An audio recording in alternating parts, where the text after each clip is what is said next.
Edith Piaf had spent 2 years teaching Yves Montand everything she knew about a stage. On the night it finally mattered, she could do nothing except stand in the dark and watch. This is the part of the story that the people who were there, in whatever capacity they were there, tended to remember most clearly. Not the concert itself, not the applause, not the particular quality of what Montand did when he finally walked out into the light. What they remembered was the 11 minutes before that. The wings, the dark, the two figures standing close together in the space between the audience and everything the audience had not yet seen. To understand what those 11 minutes contained, and what it meant for Edith Piaf to be the person standing in them, you have to understand what the 2 years before that night had looked like, and how unusual it was in the world of Paris entertainment in the mid-1940s for what had happened between them to happen at all. Yves Montand had arrived in Paris from Marseille in the early 1940s, carrying with him a performing style that was not quite like anything the Paris cabaret circuit had seen before. Physically expansive, emotionally direct, built around a physical presence and a voice that worked differently from the chanson tradition that dominated the city's stages. He had been performing in the south of France, in the particular world of music halls and working-class entertainment venues that ran on a different set of expectations than the Paris circuit, and the transition to Paris had not been effortless. The city's audiences knew what they expected from a chanson performer, and what they expected was not always what Montand was giving them. He was noticed by Edith Piaf in 1944 during a performance at the Moulin Rouge in Paris. The details of what she saw in him that night vary depending on the account, but the fact of what she saw is consistent across all of them. Something raw, something that had not yet been fully shaped, something that she recognized from her own years on similar stages in similar rooms, as the kind of material that could become something significant if it was given the right direction. She was, by this point, the most recognized French female singer of her generation. He was an unknown from Marseille, with a restless physical energy that the Paris audience had not yet decided what to do with. What followed was not a formal arrangement. There was no contract, no publicized mentorship, no announcement that Piaf was taking Montand under her wing. What there was, instead, was the particular kind of education that only happens in proximity, the daily presence of someone who has already done the thing you are trying to do, who has learned its lessons through the specific experience of stages and crowds and the particular way failure makes itself known in rooms like those. Piaf did not teach Montand by explaining things. She taught him by working, by performing, by showing him, night after night, in venues across Paris and on tour, what it looked like to be fully inside a performance rather than standing at its edge, and trusting the audience with something real rather than something polished.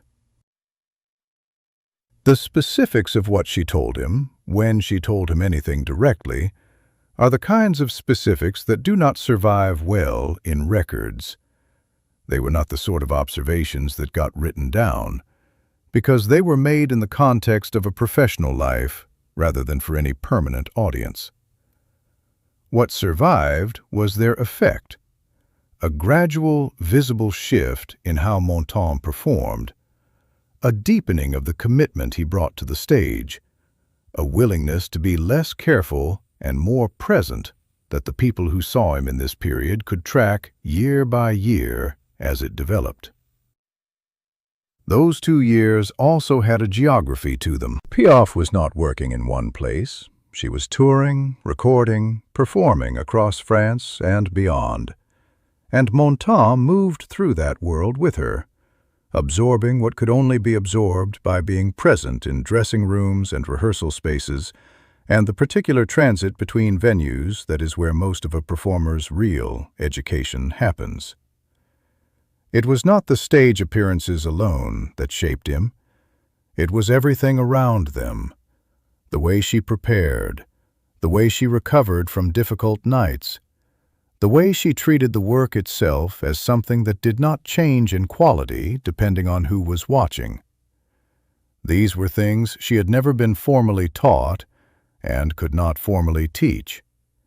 She showed them by living them in his proximity, and he learned by watching a kind of commitment to the work that left very little room for the kind of self-protective distance most young performers rely on while they are still uncertain of themselves. By the time the night of his first major Paris concert arrived, he had been shaped by 2 years of this education. The concert was not a small affair. It was not a cabaret appearance or a supporting slot on a larger bill.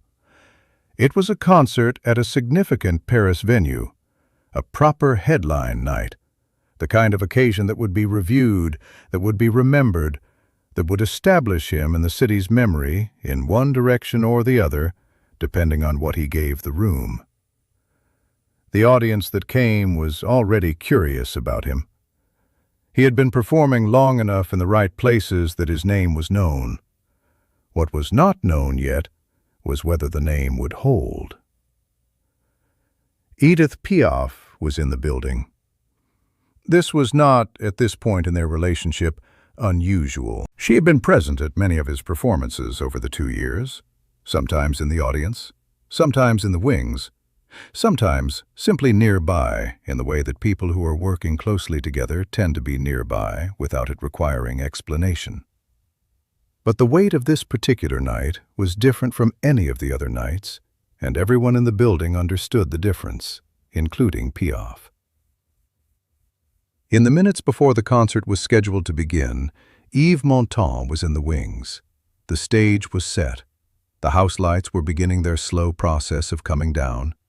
Beyond the curtain, the sound of an audience settling, the particular ambient noise of several hundred people finding their seats and gathering themselves toward attention, was audible in the way that it is always audible in the wings before a performance, present, patient, without pressure, but also without mercy. He did not go out. Not immediately. Not when the lights reached the point where the stage went dark and the audience's murmur shifted into something closer to expectation. He stood in the wings, and the stage remained empty, and the 11 minutes began. Edith Piaf was standing next to him. The accounts of what passed between them in those 11 minutes are, as accounts of moments like this tend to be, incomplete. The people who were nearby, stagehands, musicians, whoever else occupied the wings that evening, were not listening for posterity. What they registered was the fact of the two of them, standing close, speaking quietly, the exchange between them not loud enough to carry, and not in any visible way dramatic. There was no theatrical gesture.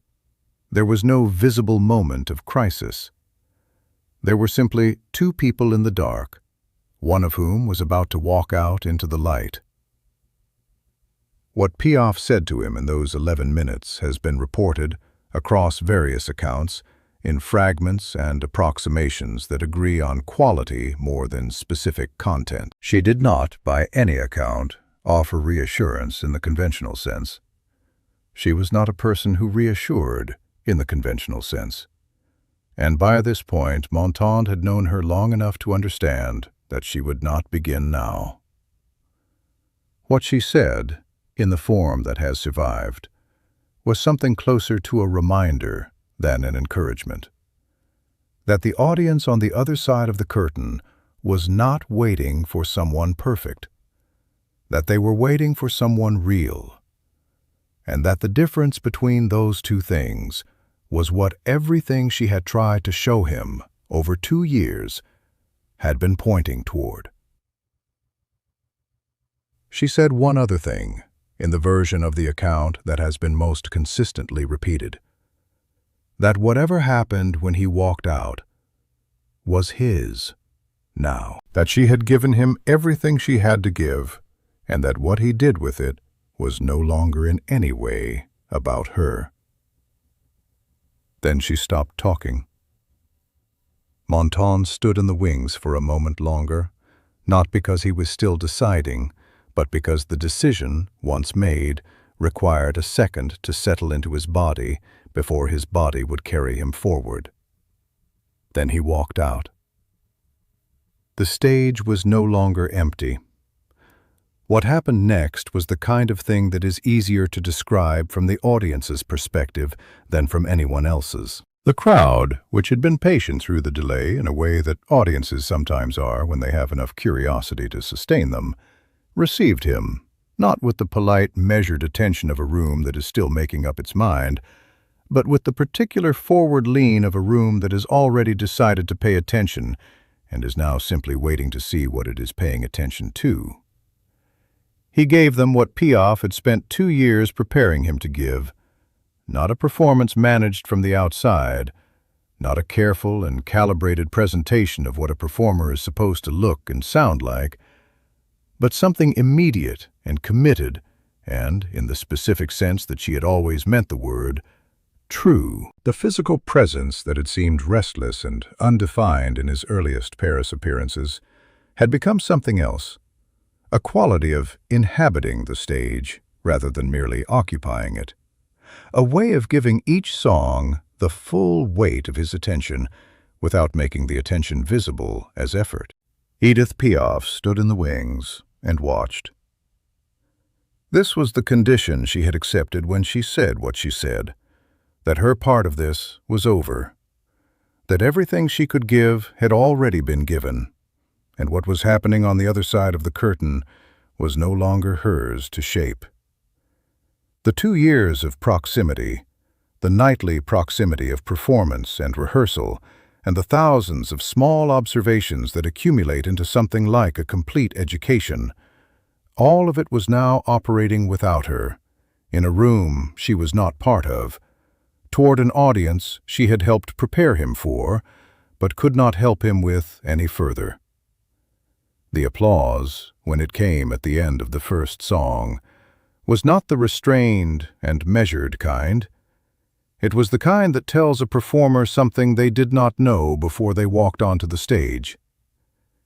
Piaf heard it from the wings. She did not move immediately. She stayed where she was, in the dim, narrow space behind the curtain, while song after song carried from the stage into the house, and the house gave back what it was being given. At some point, the accounts do not agree on exactly when, she stepped away from the wings and found a quieter part of the backstage space, where the sound of the concert reached her reduced and muffled through the walls of the building. This was not a withdrawal. It was, instead, something that people who have finished a large piece of work sometimes do.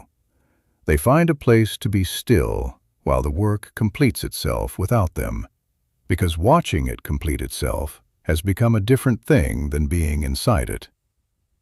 In later accounts of this period, Montand's own, and the accounts of the people who were around both of them during these years, the night of the first major concert is mentioned with a consistency that suggests it was understood, even at the time, as a dividing line of some kind. Not a dividing line in any dramatic or public sense, but the specific, quiet kind of line that a life in performance draws when the preparation ends and the career, finally and without qualification, begins.